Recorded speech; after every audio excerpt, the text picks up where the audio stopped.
Hey everyone, welcome back to Food Prep Inc. And today we are going to be making this Jello chocolate cook and serve pudding. This is not your typical instant pudding. It does have to be heated on the stove in a pan.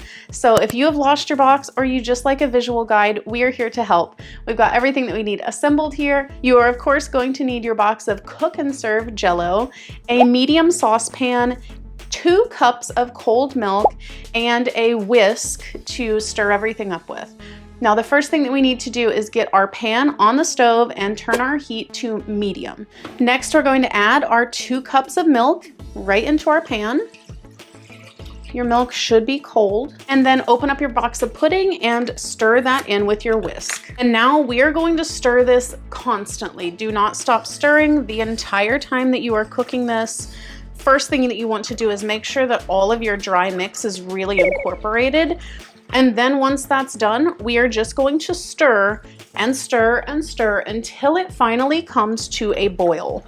If you'd like to support this channel, the easiest way to do that is using our Amazon links the next time you shop there. You want to make sure that you keep stirring this so that everything is incorporated well and your milk doesn't start to scorch on the bottom.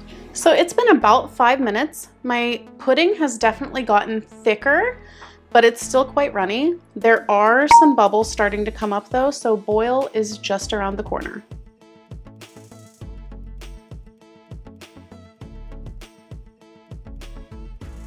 All right, now we can see there's bubbles over the entire surface. That's how you know it is to the correct amount of boil. We can turn off our heat and give it another good stir. I like to continue to stir for a minute or so after I take the heat off, just so that it doesn't start to coagulate too much and it keeps everything nice and smooth and silky. If you like what we're doing here, please consider sending a super thanks. It helps us continue to provide more amazing content. Now you can serve this hot or chilled.